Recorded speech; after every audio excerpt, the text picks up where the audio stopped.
৮,০০০ kilometre সাঁতরে মানব পিতার কাছে ফিরল একটি পেঙ্গুইন।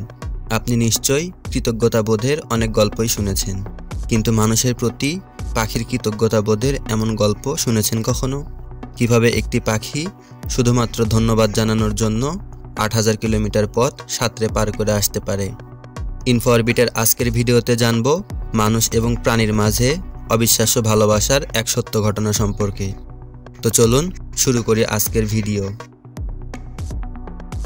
প্রায় ৫ বছর আগে ব্রাজিলের রাজধানী শহরের কাছের একটি দ্বীপে তেলে জড়ানো মৃতপ্রায় এক পেঙ্গুইনকে উদ্ধার করেন ৭৫ বছর বয়সী জোয়া পেরেইরা ডিসুজা নামের এক বৃদ্ধ। তিনি পেশায় একজন রাজমিস্ত্রি। ডিসুজা পেঙ্গুইনটিকে উদ্ধার করার পর গা থেকে তেলগুলো মুছে দেন, পরিষ্কার পরিচ্ছন্ন করে খাবার দেন, নিয়ে আসেন নিজের বাসায়। কয়েক সপ্তাহ সেবা যত্ন করার পর পেঙ্গুইনটি নতুন করে প্রাণ ফিরে পায়। এরপর ফেব্রুয়ারি মাসে পেঙ্গুইনটিকে পানিতে ছেড়ে দেওয়া হয়, কিন্তু কে জানতো আবার পিতার কাছে ফিরে আসবে পেঙ্গুইনটি।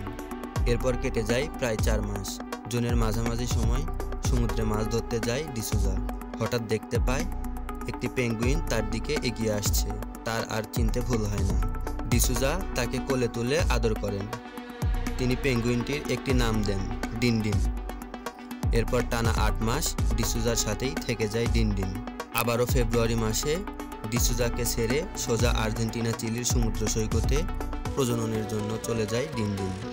এরপর আবারও ৮,০০০ কিলোমিটার পথ সাঁতরে পার করে ফিরে আসে ডিসুজার কাছে। গত ৪ বছরে একবারের জন্য ডিনডিন ডিসুজাকে ভুলে যায়নি। গবেষকরা পেঙ্গুইনটির শরীরে এক ধরনের ট্র্যাকার লাগিয়েছিল এবং তারা নিশ্চিত হয়েছেন বারবার একই পেঙ্গুইন ফিরে আসে। ডিসুজা ডিনডিনকে নিজের ছেলের মতোই ভালোবাসেন। হানাহানি আর হিংসায় ভরা মানব সমাজে এমন দৃশ্য সত্যিই বিরল। আজকের মতো এই পর্যন্ত।